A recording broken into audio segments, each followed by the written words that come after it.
wabarakatuh. Alhamdulillahi rabbil alamin, wabihi nasta'inu ala umuri dunya waddin, wassalatu wassalamu ala ashrafil anbiya'i wal mursalin, sayyidina wa maulana Muhammadin wa ala alihi wa sahbihi wa man tabi'ahum bi ihsanin ila yaumiddin. Fanas'alullaha ta'ala an yamunna alaina bi fadlihi wa karamihi wa judihi al-ilman nafi' wal amal as-salih wa yufaqihana fid din wa yaftaha lana futuhal arifin wa yarzuqana al-ikhlasa fil aqwali wal a'mal. Kama nas'aluhu jalla fi'ula an yaj'ala jam'ana hadha jam'an mubaraka wa tafarruqana min ba'dihi tafarruqan ma'suma wa la yaj'ala fina wa la minna syaqiyan wa la mahruma. Allahumma amin.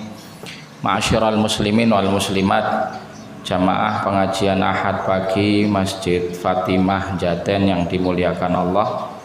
Alhamdulillah, segala puji bagi Allah yang mempertemukan kita di kesempatan pagi hari ini dalam kondisi sehat walafiat, dalam kondisi iman dan Islam. Semoga pertemuan kita pagi hari ini mendatangkan keberkahan dan juga menjadi wasilah terbukanya pintu-pintu kebaikan.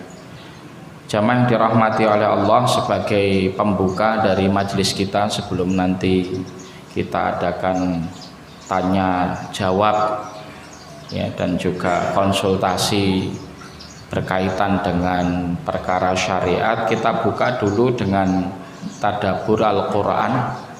Tepatnya kita akan membaca firman Allah Subhanahu wa ta'ala surat Asy-Syura ayat ke-13. Jadi tadabbur kita adalah tadabbur dari surat Asy-Syura ayat 13. Kami bacakan terlebih dahulu. A'udzu billahi minasy syaithanir rajim. Syara'a lakum minad dini ma wassa bihi Nuha. Syara'a lakum minad dini ma wassa bihi Nuhan walladzi awhayna ilaik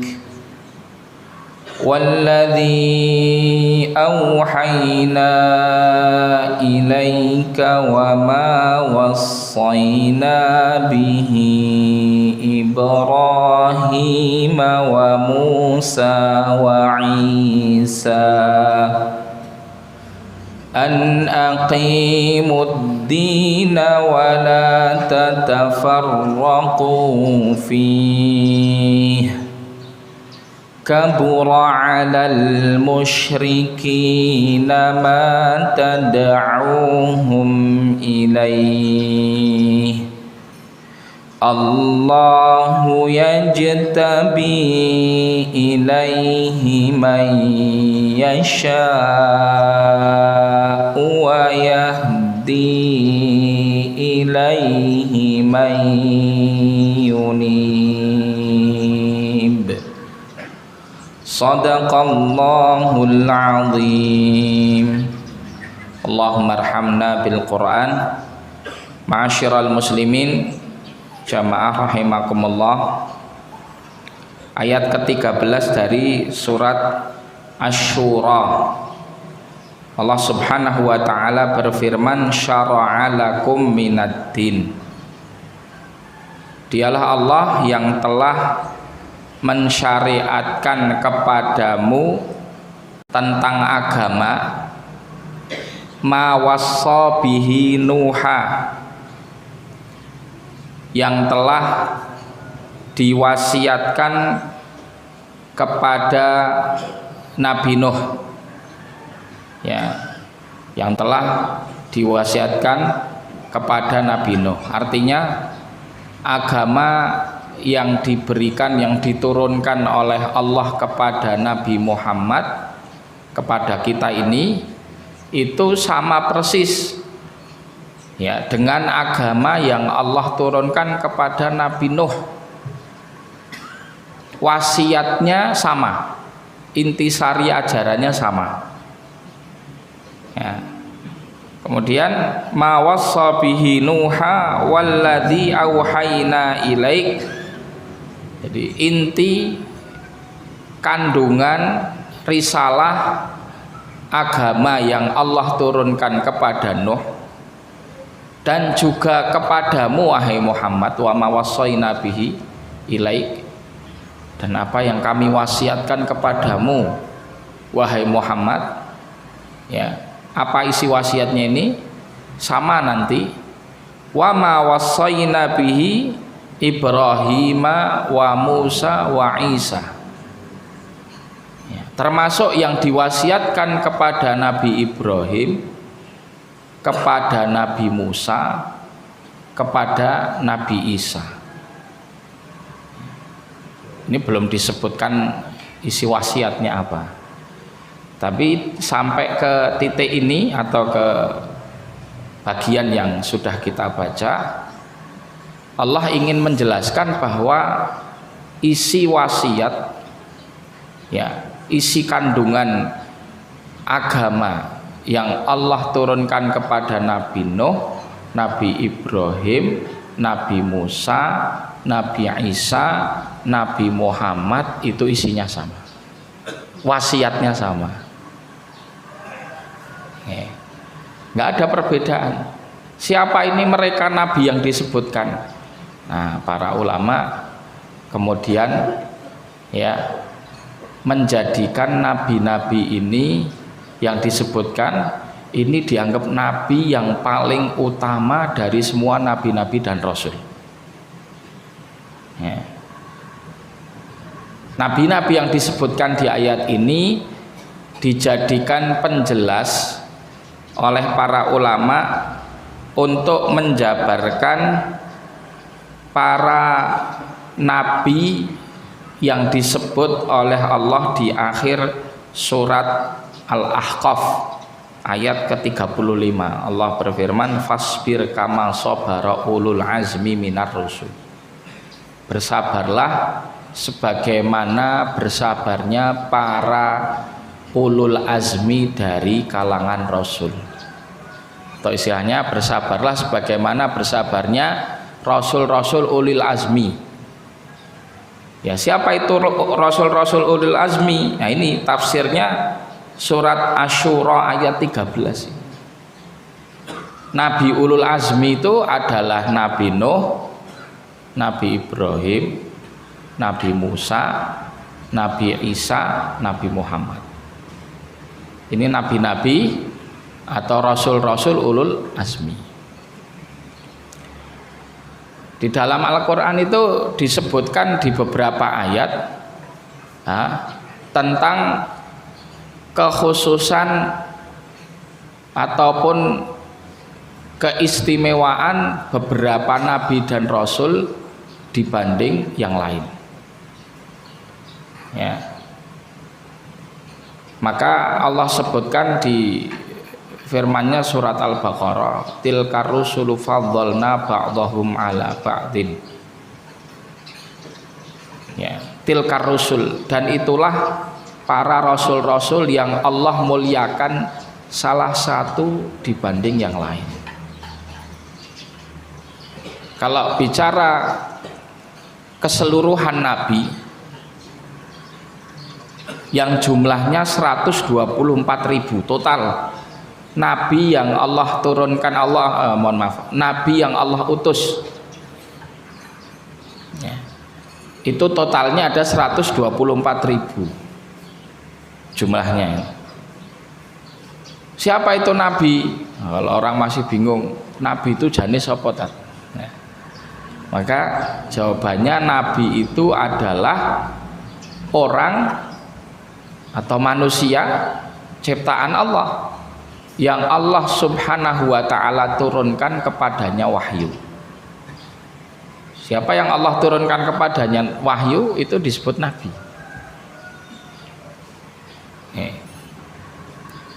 Baik itu nanti diperintahkan untuk menyampaikan wahyu itu atau tidak, itu disebut nabi. Lebih khusus daripada nabi itu rasul, karena rasul itu bukan hanya dapat wahyu, tapi dia diperintahkan untuk menyampaikan wahyu tersebut. Jadi diperintahkan untuk mendakwahkan wahyu yang Allah turunkan. Ya, ada definisi yang disampaikan oleh para ulama selain tadi yang saya sampaikan. Jadi definisi pertama, nabi itu orang yang Allah turunkan kepadanya wahyu, kemudian Allah perintahkan untuk mendakwahkannya. Mohon maaf, tidak diperintahkan untuk mendakwahkannya, sedangkan rasul diperintahkan untuk mendakwahkannya. Definisi yang kedua, nabi itu orang yang Allah turunkan kepadanya wahyu dan tidak diberikan syariat yang baru. Jadi dia syariatnya masih mengikut dengan syariat nabi sebelumnya atau rasul sebelumnya. Itu definisi nabi versi lain, tapi sama-sama antara definisi yang pertama dan yang kedua, ya sama-sama bahwa namanya nabi itu orang yang dapat wahyu. Nah, sedangkan rasul bukan sekedar dapat wahyu, tapi juga diperintahkan untuk menyampaikan wahyu itu, atau dia dapat wahyu dan mendapatkan syariat yang baru. Karena nanti dijelaskan di surat Al-Maidah, ya, bahwa setiap nabi dan rasul itu ya memiliki syariat-syariat yang khusus. Likullin minkum syir'atan wa minhaja. Ya, likulli minkum syir'atan wa minhaja. Bagi setiap dari kalian wahai nabi dan rasul itu memiliki syariat dan memiliki manhaj. Syariat dan manhaj itu lebih kepada tata cara ibadah yang kadang berbeda antara satu dengan yang lain. Ya, sholat secara syariat sholat intisarinya sama, yaitu adalah ya satu kegiatan di mana seorang hamba itu sedang menyembah, beribadah kepada Allah Subhanahu wa taala. Ini dari dulu, sejak sebelum Rasulullah SAW sudah ada syariat sholat. Tapi tata cara serta syarat ketentuan sholat di zaman sebelum Rasulullah dengan syariat terakhir yang kita kerjakan sekarang ini nggak sama.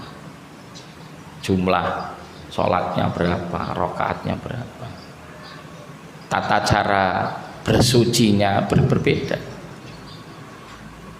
Wudunya apakah sama seperti wudu kita? Berbeda.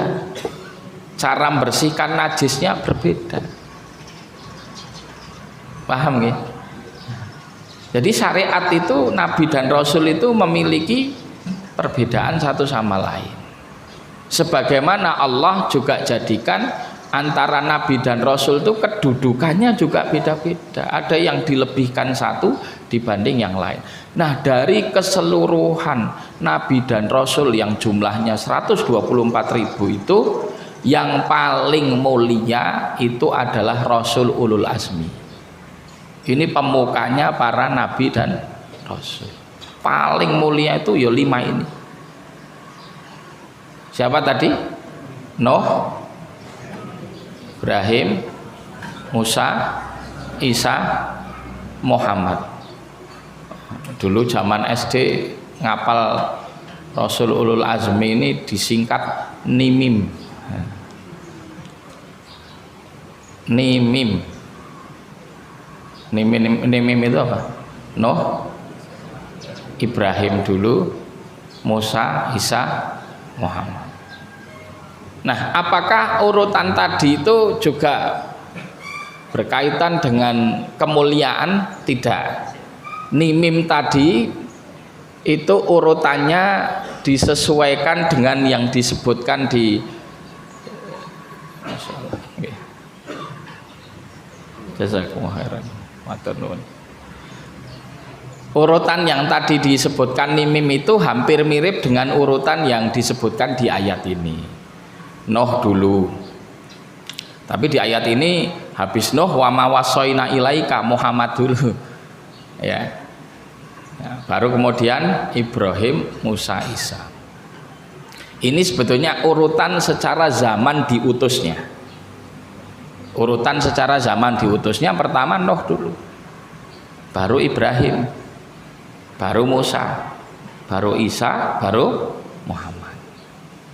Tapi kalau urutan secara kemuliaan, derajat yang paling mulia dari 5 ini, nah maka kebalik, bukan mimim tapi mimin. Jadinya mimin. Mimin ini siapa? Yang pertama adalah Muhammad dulu.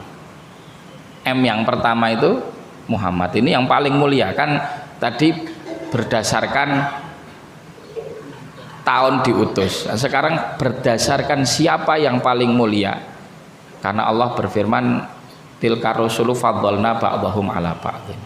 Allah muliakan satu dibanding yang lain. Siapa yang paling mulia? Jawabannya Muhammad sallallahu alaihi wasallam. Nabi kita ini penutup dari nabi-nabi, meskipun datangnya paling terakhir tapi itu justru paling mulia sebagai nabi penutup. Maka yang pertama Muhammad dulu, habis itu Ibrahim. Tadi saya sampaikan mimin ya, M-nya pertama Muhammad, habis itu Ibrahim ya. Habis itu yang ketiga Musa. Nah, jadi jangan kebalik, M yang pertama Muhammad, M yang kedua Musa. I-nya juga jangan kebalik, I yang pertama itu adalah Ibrahim, I yang kedua, nah ini baru Isa. Meskipun saya sampaikan ada perbedaan pendapat di antara ulama, apakah Isa dulu atau Nuh dulu. Kalau yang berpendapat Nuh dulu ya bukan mimin jadinya, mimni jadinya. Ya. Tapi kita pakai pendapat yang Isa dikedepankan daripada Nuh, jadinya mimin. Muhammad, Ibrahim, Musa, Isa, Nuh. Ini urutan secara kemuliaannya. Ini disebutkan nama-nama nabi dan rasul ulul azmi itu di surat ini atau di ayat ini, surat Asy-Syura ayat ke-13. Baik. Tadi disebutkan bahwa Allah mensyariatkan kepada kalian semua sesuatu yang sama sebagaimana Allah wasiatkan kepada Nuh, kepada Ibrahim, Musa, Isa, Muhammad. Apa isinya? Nah, ini isi dari semua agama, agamanya Nabi dan Rasul itu isi kandungannya sama. Apa isinya? Di sini disebutkan an aqimuddina wala tatafarraqu fi. Perintah yang Allah tujukan kepada Nuh, Ibrahim, Musa, Isa, Muhammad itu adalah untuk menegakkan agama. An aqimuddin. Maka nanti ada istilahnya namanya iqamatuddin. Iqamatuddin itu menegakkan agama. Ya. Bagaimana cara menegakkan agama? Nanti kita sedikit jabarkan. Kemudian Allah lanjutkan dulu wala tatafarraqu fi, dan janganlah kalian bercerai-berai. Jangan kalian berpecah. Inti agama ini itu apa sih? Satu, bagaimana syariatnya ditegakkan. Yang kedua, jangan berpecah belah. Jangan bercerai-berai. Ini wasiat yang Allah kokohkan kepada Nabi dan Rasul, termasuk Rasul-Rasul ulul azmi pilihan itu sama isinya. Kalau nilai ajaran yang terkandung dari setiap agama para Nabi dan Rasul ini, karena agama asalnya atau nama asli agamanya sama, yaitu Islam. Inna dina indallahi al-Islam. Itu isinya adalah tauhid. ya, isinya adalah tauhid. Ya. Nanti disebutkan di dalam ayat lain ya tentang intisari daripada ajaran agama nabi-nabi dan rasul itu satu, yaitu mengesahkan Allah Subhanahu wa taala. Ya. Isinya ya la ilaha illallah. Meskipun syariatnya berbeda-beda. Syariatnya berbeda-beda, tapi yang disembah itu satu. Ya. Intisarinya mengesahkan Allah, nyembah hanya kepada Allah dan menjauhi kesyirikan. Itu intisari dari ajaran Nabi dan Rasul. Nah, menegakkan agama atau menegakkan syariat itu maknanya adalah menegakkan tauhid. Menegakkan ketauhidan kepada Allah Subhanahu wa ta'ala. Kalau kita ibadah itu hanya kepada Allah dan menjauhi segala bentuk peribadatan kepada selainnya, hakikatnya kita sudah menegakkan agama. Nah, maka kita bacakan diantaranya apa yang ditafsirkan oleh para ulama tentang makna an aqimuddin.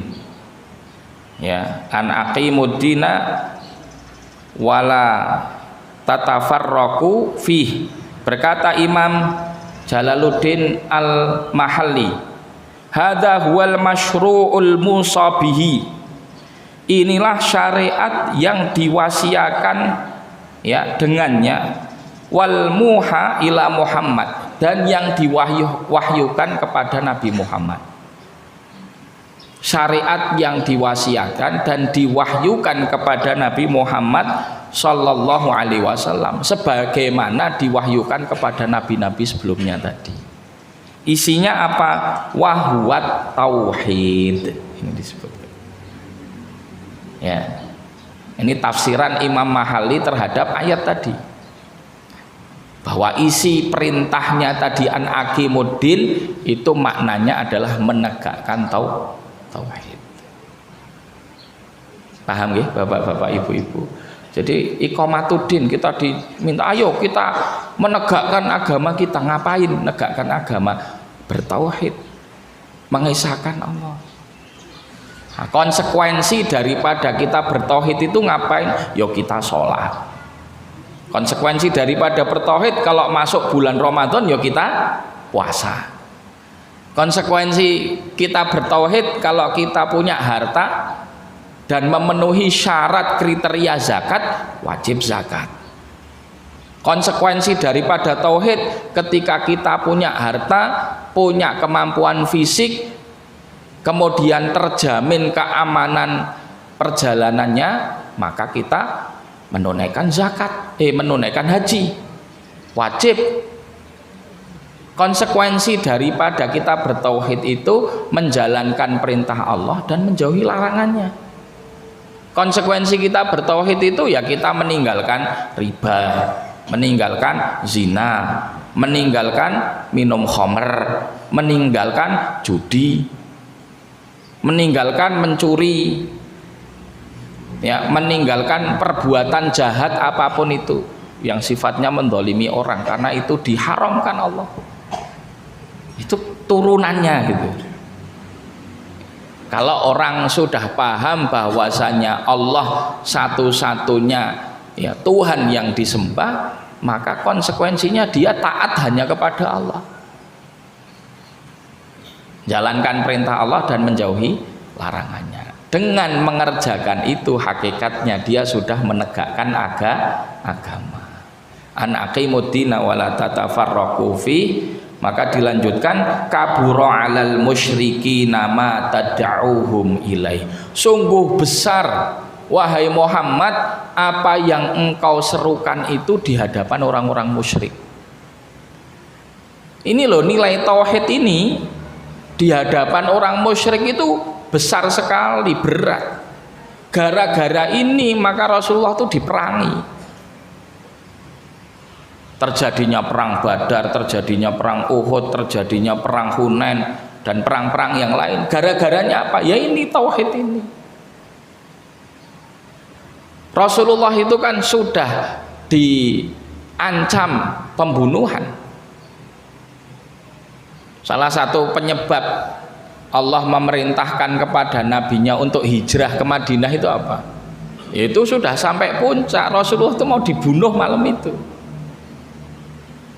Ini kalau kita buka sejarah sirah Nabi, ya, kita dapati kisah itu di mana Rasulullah itu malam itu sudah ditarget gitu. Mau dibunuh. Gimana perencanaan orang kafir Quraisy itu, orang musyrik?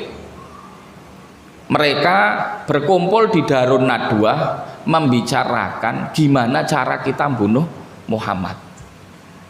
Maka datang iblis itu, datang menyerupakan dirinya dengan seorang tua. Gak ada satupun yang kenal di situ, tapi ikut bicara. Ini di sini hadis ini yang menjelaskan tentang kisah Darun Nadwah ini, musyawarahnya orang kafir Quraisy untuk membunuh Rasulullah, itu menjadi bukti bahwasanya syaitan atau iblis itu ya kadang bisa menyerupakan, menjadikan dirinya itu berbentuk fisik. Nah, kan kita nggak ngelihat asalnya mereka makhluk yang gaib, tapi atas izin Allah mereka bisa menampakkan menjadi wujud fisik. Berarti pocong, genderuwo, tuyul dan yang lain itu juga setan beneran, ya bisa beneran bisa juga tidak. Loh, kalau tidak berarti apa? Bisa jadi itu adalah sihir dari mereka, ya, kepada mata kita. Jadi mata kita disihir untuk seakan-akan melihat sesuatu. Nah, kita nggak mau bahas yang sisi pocong dan yang lain. Tapi intinya di situ iblis menyerupakan dirinya dengan sesosok orang, ikut berpendapat di situ. Pendapatnya apa? Iblis mengatakan kalau kalian pengen bunuh Muhammad tanpa nanti menanggung resiko dan tidak disalahkan, karena Nabi Muhammad ini kan terlahir dari kabilah Quraisy. Artinya kalau orang Quraisy bunuh orang Quraisy yang lain itu di dalam tradisi mereka itu perkara yang berat. Kemudian Rasulullah ini dari kabilah namanya Bani Hashim, yang itu secara nasab itu paling tinggi. Wah, kalau seumpama itu ada satu kabilah yang ditunjuk pembunuhnya dari kamu ya, wah itu bisa rame perang jangka panjang dan Quraisy nanti bisa terpecah belah. Ya, maka mereka mikirkan gimana caranya yang paling bagus dulu.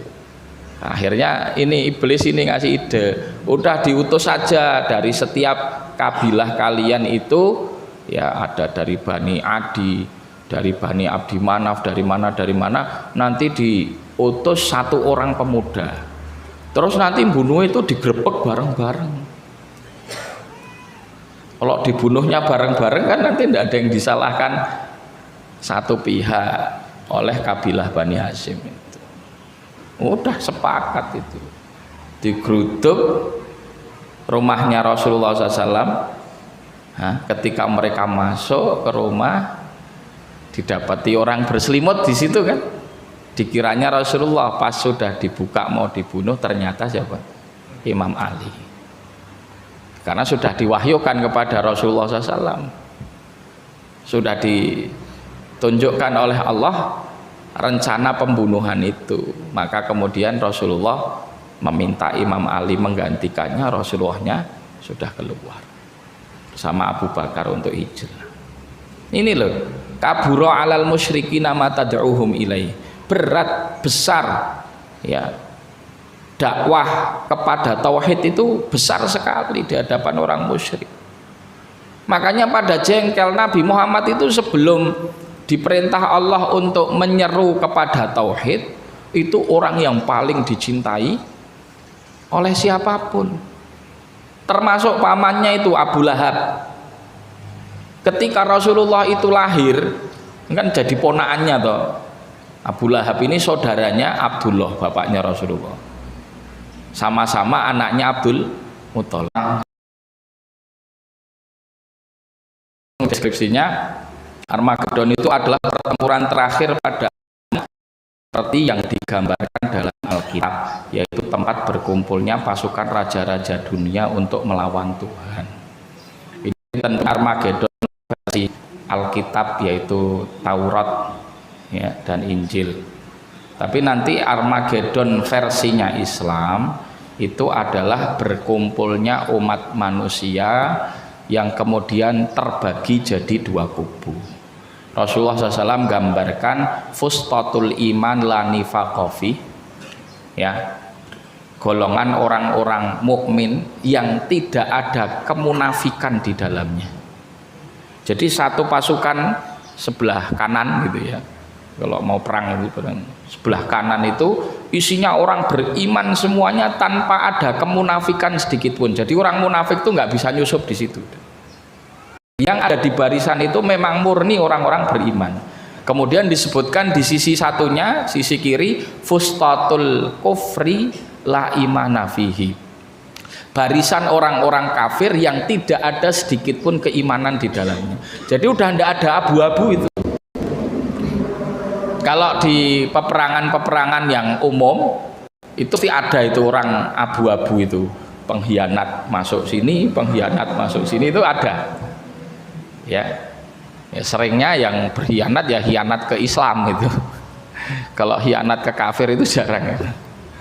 Ya, yang biasanya kemudian dikenal dengan munafik. Istilah munafik itu kan orang punya dua wajah, dzul wajhain. Rasulullah SAW bersabda, inna syiraral khalqi indallahi dzul wajhain. Sesungguhnya orang yang paling makhluk, yang paling buruk di hadapan Allah itu adalah pemilik dua muka gitu. Pemilik dua muka itu ya di hadapan sana ngomong gini, di hadapan sini ngomong begini. Istilahnya apa? Munafik.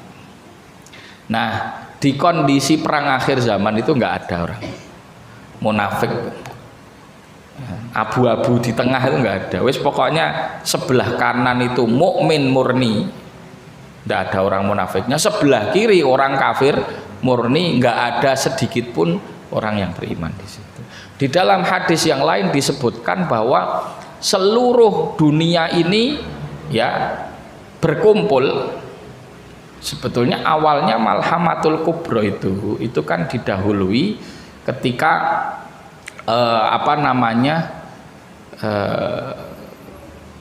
kaum muslimin itu memerangi Yahudi. Ya, memerangi Yahudi. Terjadi semacam kerjasama antara kaum muslimin dengan orang-orang Nasrani, ya, untuk memerangi orang-orang Yahudi. Sampai-sampai orang Yahudi itu tidak bisa sembunyi dimanapun. Di belakang batu pun batu mengabarkan siapa di belakangnya. Wahai orang Muslim, ini di belakangku ada Yahudi. Batu bisa ngomong di akhir zaman. Kecuali satu, pohon Gorgot itu yang disebutkan dalam hadis. Pohon Gorgot ini pohonnya orang Yahudi yang kalau dia sembunyi di belakangnya nggak akan ngabarkan. Maka di Israel sana orang rame-rame nanam pohon Gorgot. Ya karena mereka meyakini hari itu nanti akan datang. Nah, setelah kemudian perang melawan Yahudi ini, sehingga kalah Yahudi, ya, mereka tersisa sedikit lari. Tidak habis semua orang Yahudinya. Maka setelah itu berkumpullah di satu tempat gitu ya. Itu kan sebetulnya istilahnya tahaluf. Tahaluf itu jadi koalisi ya. Koalisi pasukan antara pasukan orang-orang beriman dengan orang-orang Nasrani. Nah, setelah berkumpul di satu tempat, di situ setiap negara di dunia selain Islam, ya, negara-negaranya orang Nasrani terkumpul di situ ada 127. Disebutkan di hadis masing-masing ngangkat bendera. Masing-masing ngangkat bendera mereka. Nah, kemudian orang beriman ya memiliki benderanya sendiri. Nah, tiba-tiba ketika kondisi sedikit kan sebetulnya koalisi itu waktu itu dilarang untuk mengangkat kesepakatan di koalisi itu dilarang untuk mengangkat syiar keagamaan.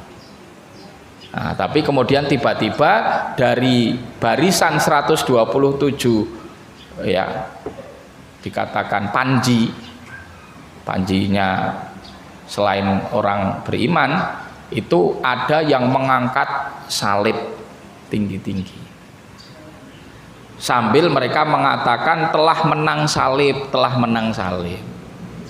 Nah, itu menjadikan dari kubu sebagian orang beriman, pasukan orang beriman ini melihat situasi itu, oh ini menyelisihi perjanjian. Akhirnya terjadi peperangan, yang bawa salib itu terbunuh. Maka seketika itu kemudian ya 127 panji koalisi daripada seluruh pasukan di dunia itu, mereka akhirnya langsung bikin barisan ya untuk berperang melawan orang beriman. Itulah kondisi Malhamatul Kubra itu. Nah, ini kapan terjadinya? Sebelum keluarnya Dajjal. Ya, nanti setting waktunya setelah Malhamatul Kubra itu. Tadi kan disebutkan orang-orang Yahudi lari, sisa-sisa orang Yahudi ini lari, mereka merapat ke daerah namanya Asfahan, atau juga ada yang menyebutkan Asbahan, tapi Isfahan. Nah, ini satu daerah sekarang provinsi di Iran, itu provinsi besar, provinsi terkenal di Iran, bisa diketik namanya Asfahan atau Isfahan. Sampai sekarang ini kota yang dipenuhi dengan sejarah, bangunannya otentik karena dulu ulama-ulama Islam banyak terlahir dari situ. Nah, di situ ternyata di Asfahan itu bersembunyi orang-orang Yahudi, ya, yang nanti jumlahnya ada 50.000 kalau tidak salah ya, disebutkan dalam hadis, yang mereka ini adalah orang-orang Yahudi yang nantinya jadi pasukannya Dajjal. Setelah Malhamatul Kubra itu selesai persis, nggak lama setelah itu keluar Dajjal. Gitu nggih. Ini Malhamatul Kubra tadi yang ditanyakan. Istilah lainnya disebut juga Armageddon. Wallahu taala. Monggo ada yang tanya, kami persilakan. Nggih.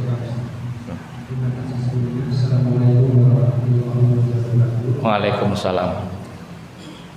Sebelum saya bertanya, saya mau membacakan sebuah hadis yang artinya dari Abu Hurairah radhiyallahu anhu.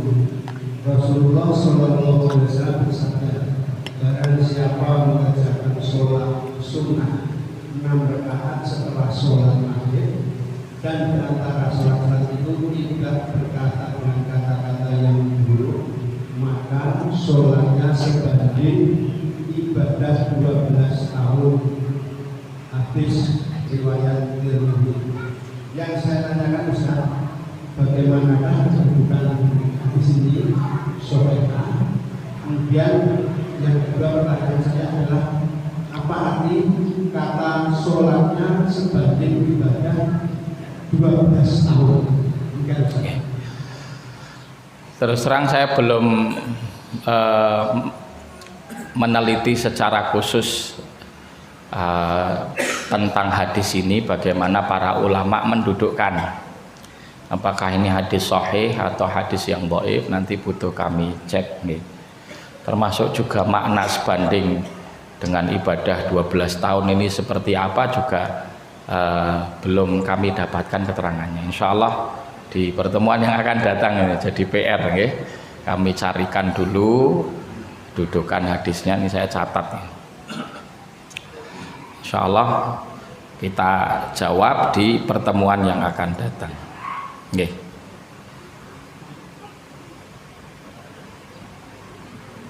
Monggo yang lainnya.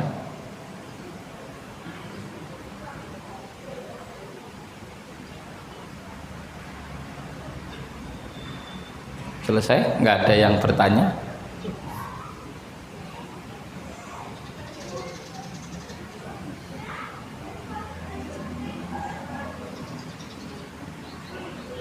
Maghrib. Insyaallah nanti kami carikan napa keterangannya. Tadi disebutkan hadis riwayat Tirmidzi nggih. Jenengan dapat baca di Google. Nggih. Hadis riwayat Tirmidzi. Sholatul awabin. Sholatul awabin itu kan dibagi, ada beberapa riwayat tentang sholatul awabin itu. Di antaranya sholatul awabin itu ya sholat yang dikerjakan di siang hari menjelang tergelincirnya matahari. Di riwayat lain, hadis riwayat Abu Dawud kalau tidak salah, Rasulullah SAW menjelaskan sholatul awabin hina tarmidul fisol. Sholatnya orang-orang awabin itu orang-orang yang mendekatkan diri kepada Allah Subhanahu wa Ta'ala. Ya, awab, ya, awab itu orang-orang yang mendekatkan diri kepada Allah, orang-orang spesial, orang-orang khusus yang kerjaannya ibadah. Nah, mereka memiliki sholat-sholat khusus yang menjadi ciri khas mereka. Maka Rasulullah ingin menjabarkan orang awabin ini sholat khususnya kapan. Salah satu disebutkan di hadis ini hina tarmidul fisol, yaitu ketika sholatnya mereka itu ketika anakan onta itu sudah merasakan panas daripada terik matahari. Jadi fisol itu onta yang baru disapih. Onta ada sapih juga ada. Ya. Onta kecil, onta bayi itu masih ya minum ASI dari induknya kan gitu. Setelah sudah berhenti minum ASI mulai besar kan ya mandiri lah seperti anak-anak juga. Nah itu dia disebut fisol. Kalau umurannya berapa saya kurang begitu jelas berapa bulannya ya. Ya apakah dia bintu makhot itu 2 tahun.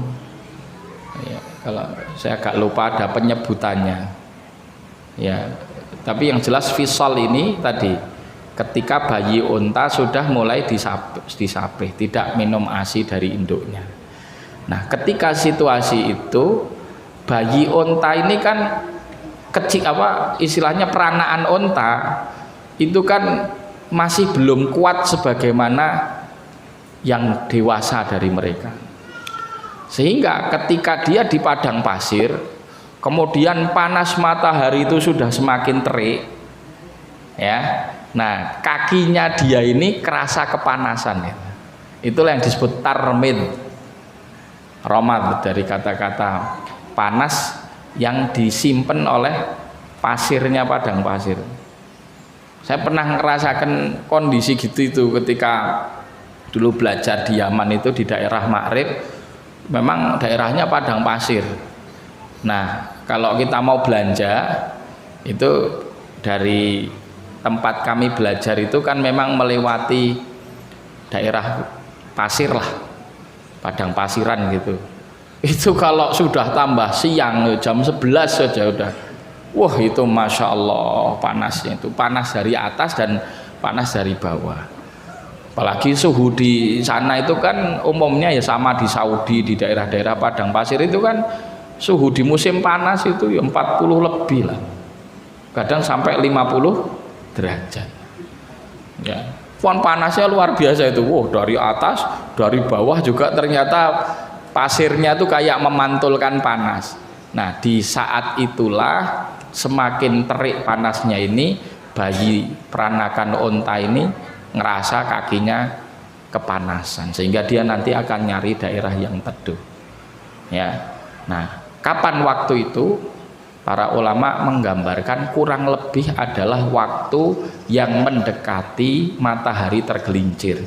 Matahari tergelincir itu kan tanda sholat duhur ya. Kalau sekarang sholat duhur semuanya jam 11:30 lebih, mungkin ini waktu-waktu sekitar jam 11 kurang lebihnya ya. Nah itu sholat yang paling afdol kalau kita pengen mengerjakan sholat duha. Sholat duha yang paling afdol itu jenengan, bukan jam 8 malah, meskipun ya sah ya, kalau bahkan sekarang pun udah masuk waktu duha. Habis ini seumpamanya jenengan mau sholat kan ada yang meniati suruk, ada yang niat duha, boleh, sudah sah. Karena waktu duha itu dari terbitnya matahari sampai tergelincir matahari.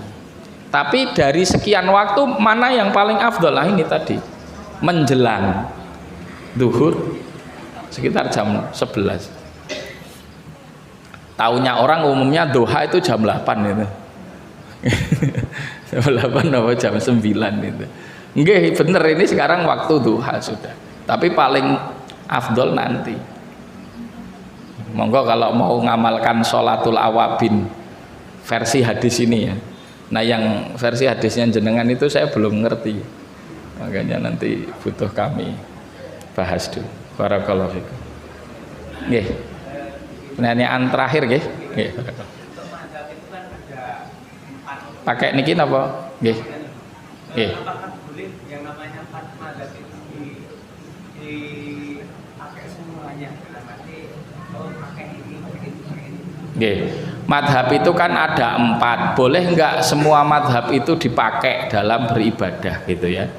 Nah, sebetulnya bagi orang awam itu yang tidak belajar kaidah madhab, itu tidak ada keharusan untuk mengikuti satu madhab saja, itu enggak ada. Karena hakikatnya kita beragama itu ya yang kita ikuti Rasulullah gitu kan. Yang kita ikuti siapa? Kanjeng Nabi Muhammad SAW. Hanya jalur ilmu sampai kepada Rasulullah itu kan jalannya melalui para ulama. Nah, ulama yang memiliki kredibilitas keilmuan, satu. Yang kedua, memiliki murid-murid yang jumlahnya banyak, 2. Yang ketiga, karya tulis mereka itu juga terabadikan sampai sekarang. Itu jumlahnya ada 4. Itulah yang kemudian disebut sebagai madhab. Sebetulnya ulama bukan hanya 4 ini, banyak ulama lain yang keilmuannya sama atau bahkan lebih hebat. Guru-gurunya mereka atau teman selevel belajar dengan mereka, 4 madhab ini. Tapi qadarullah, Allah mentakdirkan ya bahwa satu muridnya tidak sebanyak atau tidak langgeng sebagaimana langgengnya ulama 4 madhab ini. Yang kedua, bahwa karya tulis daripada ulama-ulama itu tidak terabadikan sebagaimana karya tulis milik ulama 4 madhab. Nah, jadi boleh ndak untuk kadang pakai madhab ini, kadang boleh ya. Bahkan disebutkan ikhtilafu ummati rahmah. Ini disebutkan lafadz ini katanya hadis, tapi yang lebih sahih ini bukan hadis Rasulullah SAW. Ini perkataan para ulama bahwa perbedaan dari umat Rasulullah SAW itu rahmat. Maksudnya perbedaan para ulama mujtahid, bukan perbedaannya orang awam. Nek perbedaannya orang awam itu azab.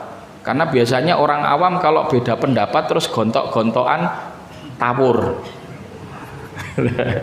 Tapi kalau ulama berbeda itu karena dasar ilmu. Nah, maksudnya rahmat itu gimana? Agar menjadikan seseorang itu ketika berat mengikuti pendapat satu ulama bisa memilih opsi pendapat yang lain yang lebih ringan baginya.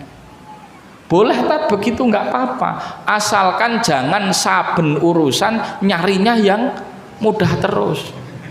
Wah, yang begini ini yang disebut mantata ba'arru khoso faqat tazandaqo. Siapa yang cuman cari-cari enaknya tok, ya nanti bisa jatuh zindik. Zindik itu orang yang tidak beragama. Zindik itu orang yang tidak beragama. Akhirnya kan agamanya hawa nafsu. Mung sing penting penake kan gitu.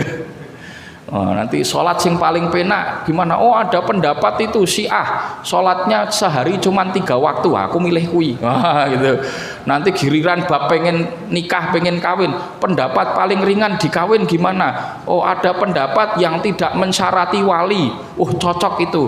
Ada lagi pendapat yang tidak mensyarati saksi, cocok itu. Padahal itu 2 pendapat ulama yang berbeda loh.